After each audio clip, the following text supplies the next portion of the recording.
Hi guys, welcome back or to the channel. So today we're going to go ahead and build the rack for the interior of this. Of course, this rack is going to be removable. We've got an expandable grate. It is a steel grate, so make sure if you're going to buy something like that it is not galvanized, okay, and that it is metal so you can weld it. Okay, so the sheeting on the behind it is actually for the top cap, and we'll put that on shortly. Move over here. So focus again. So we're using 3/4 inch square tube. There's 5 of them here. There should be 5. I'll find the other one. And what we'll end up doing is, of course, make a square, get it welded, and then put the grate on top. So let's get this measured out, and we'll start doing some welding. Okay guys, so you can see here that I've got it laid out. So basically what I've done is cut a channel into the end so I can cap off the end of the other pipe. Let's grab that one. So that's what it looks like. And of course the solid pipe butts up against that. So we'll just make sure this is square and flush. We'll tack it in here. Once it's tacked, I'll tap this in, make sure it's nice and straight, and just tack it, and we'll get it all tacked up and make sure everything's square first before we actually weld it. So let's get tacking with that and see where we end up.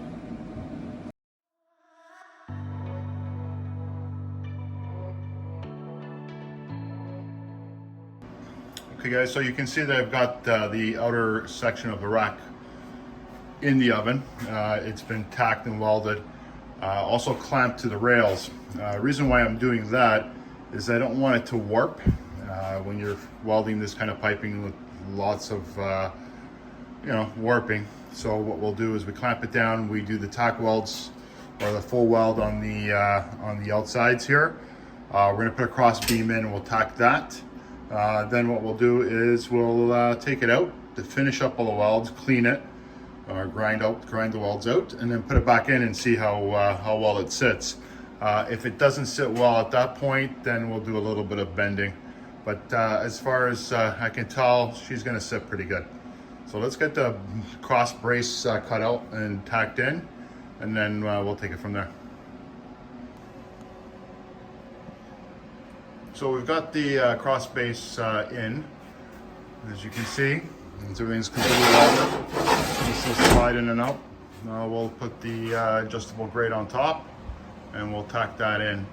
It's got a tiny bit of warp, but it should straighten out. Once I weld the grate in, what I'll do is I'll start welding in the middle and then weld out, and hopefully it'll control a little bit or expand it a little bit to go down.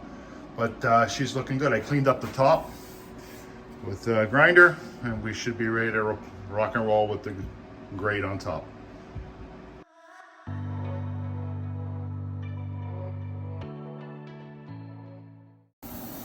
Okay guys, we've got some angle iron here that we're going to be using for the top cap.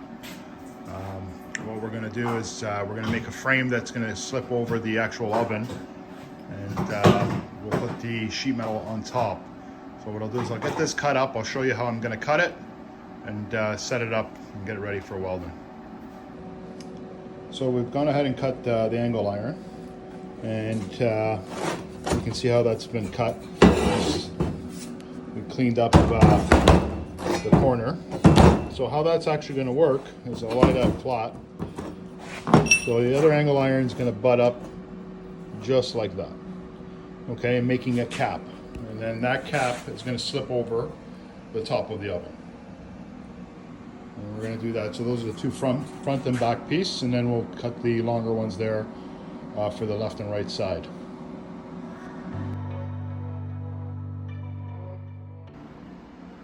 There's the front. So I marked them. I marked the tails off there, and we're going to take it back down and we'll cut it. We'll put the piece on and we'll tack it in place, and then take it down and fully weld it. Okay guys, I got it all welded out. What we're going to do is let it cool off, and then I'll smoothen out the welds. We'll do a test fit, make sure nothing is gone wonky after we've welded it, and then we'll get the sheet metal put on top and drilled in.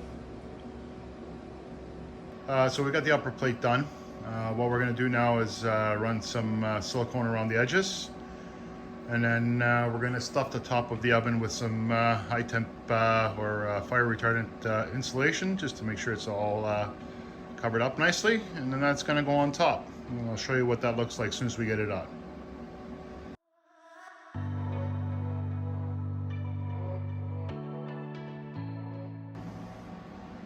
Okay guys, so you can see the cap is on. Right around. She's looking really good. Finishes off the oven nicely. There we go. Okay guys, so we've gone ahead and give it a shot of high heat paint in behind the control panel. So what we're going to do now is we're going to mount the control panel on here. We've got spacers to set it off and run the wiring through. Then once we're getting ready to actually paint the unit, we'll just tape up the control panel and just take the faces off so we can move one step ahead. Okay guys, so I've got the control panel mounted with the spacers, and you can see that. Okay, nice and neat with the bushings for the wiring, or the grommets for the wiring to come through into the box.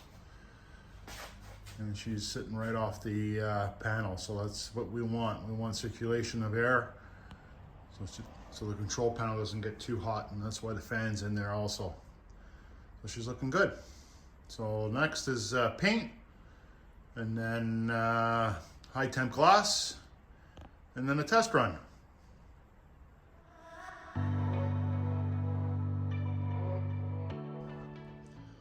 So guys, what we're going to do now is we're going to start working on some fillers here on the spot walls around the cycloss.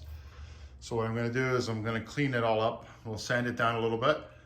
Then we'll clean it with some acetone, and then we'll put some filler in it and let that dry. Then we'll start cleaning out the interior of the oven and getting it ready for high temp paint. So let's get to that. Okay, so we've gone ahead and scuffed the face of the door and cleaned it up. Used some acetone to wipe it down. So what I've done is gone ahead and got some filler in there. And what we're going to do now is, if you guys have never used filler before, it's one part the Bondo, I guess, and the other couple of drops of hardener. And we're just going to push that through a bit. This hardener looks like it's creamed out a little bit, but should be okay, should work. And then you're going to mix that together. So let me mix this together and I'll show you what it looks like, okay? So there we go. We got it mixed, and get ready to apply onto the spot welds on the front door. Okay, so we've gone ahead and got the spot welds all filled in.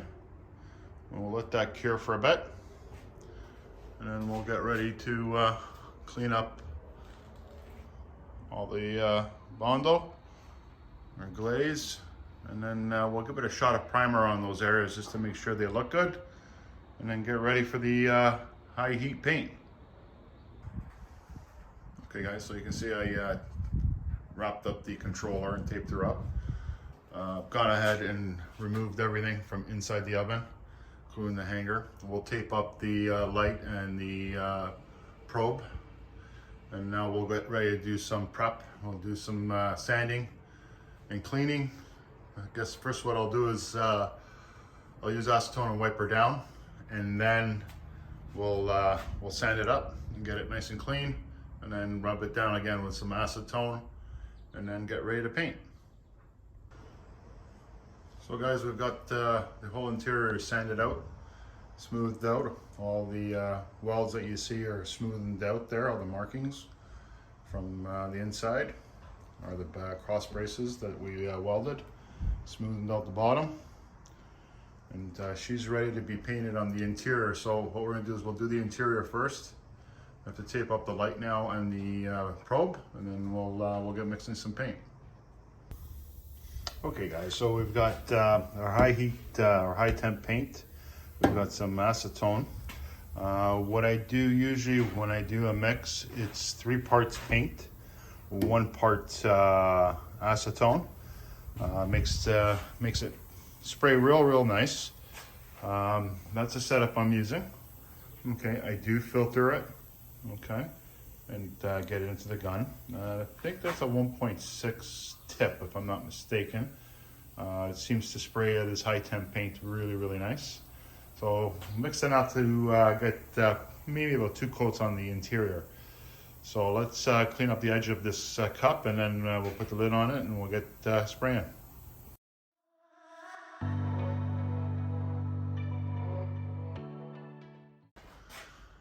Okay guys, so the interior is completely painted. What we're doing now is, of course, it's starting to flash dry, so it's going to take a little while before the paint evens out. But she's looking really good. Let's see if I can get a wider shot here. There we go. And we'll let that dry. Unfortunately, won't be able to do the front of this yet. The door is still, I've got our spot putty or glaze on. We'll let that really harden up really well. Give it about a day or so, and then I'll sand it down and prime around the edges and make sure that it's looking good. But we're getting there. At least I got the interior done, which is good.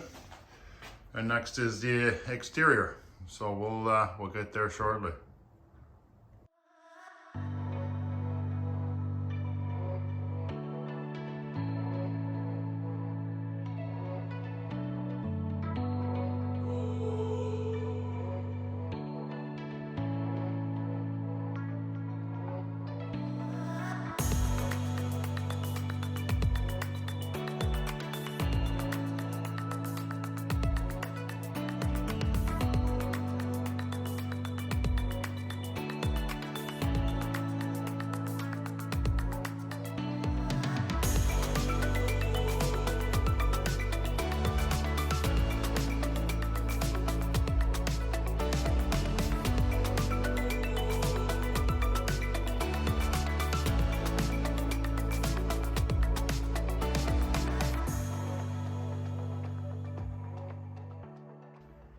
Well guys, you can see that I've gone ahead and sanded all down the spot glaze or Bondo, and I gave it a shot of primer. I did the same on the hinges, cleaned them all up. We'll let that primer dry, and then I'll give it another sanding and then prime it again and see if we can fill any imperfections in. What we're doing over here is we took out a few screws here. I've got my inlet power line. I need a holder. So I don't know if you can see that, sorry. I need my inline power line. So it's coming down here. It's going to travel down, and I'm going to put a holder in here. So what we're going to actually do is use a rib nut, and I'll show you how that's going to work. The reason why I removed the screws here is that we remember that we have our wiring in here. So I'm going to slide a piece of metal in behind and then drill just in case, just to keep things secure that I don't nick a wire. And we'll move over here, and this is a rib nut. I don't know if you guys have ever seen this tool before. It's an awesome tool, and these are the actual fittings that go on it. So they actually, if I show you, they actually just screw on like that, and it actually acts like a rivet. So what I'm going to do is I'm going to get this all set up and drilled in, and then this is going to mount like so. Okay, so let's get that done. So as you can see, I've gone ahead and slid a piece of metal in behind. Now we'll drill those holes out.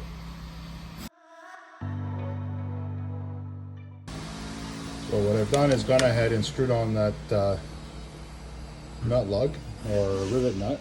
And what we're doing is going to put it into the hole like so,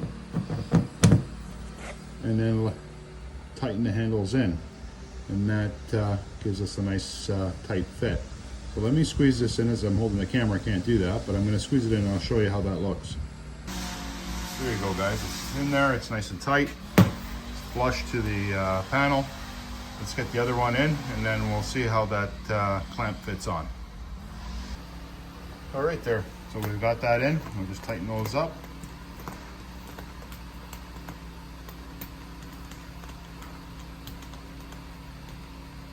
And we'll shoot that with some high temp paint. But she's looking good. Okay, let's get these screws back in, and then we'll get it prepped for painting the outer shell.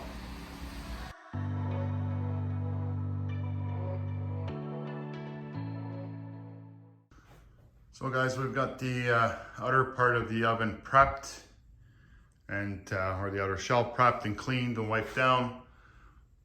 As you can see, we're just starting now to prep up the shop with some clear plastics. We're going to cover all the walls. We'll wet the floor down and then get ready to spray this. So let me continue putting up the plastic sheets, and then we'll get ready to paint. Okay guys, so we've got, oh, a little blurry. That's better. Okay, so we got the shop all prepped up, as you can see, completely covered in plastic.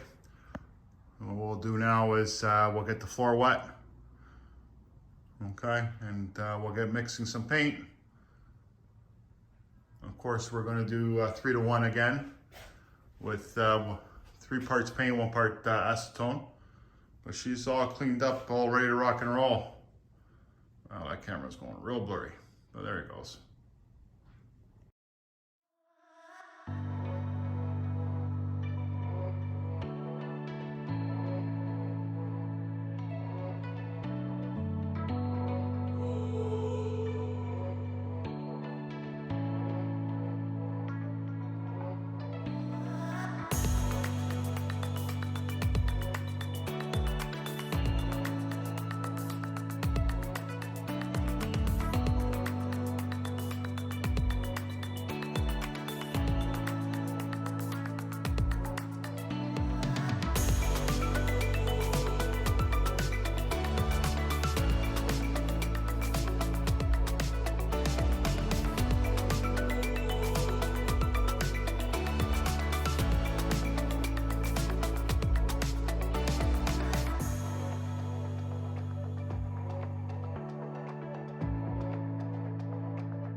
So guys, you can see here, we've given the oven a coat.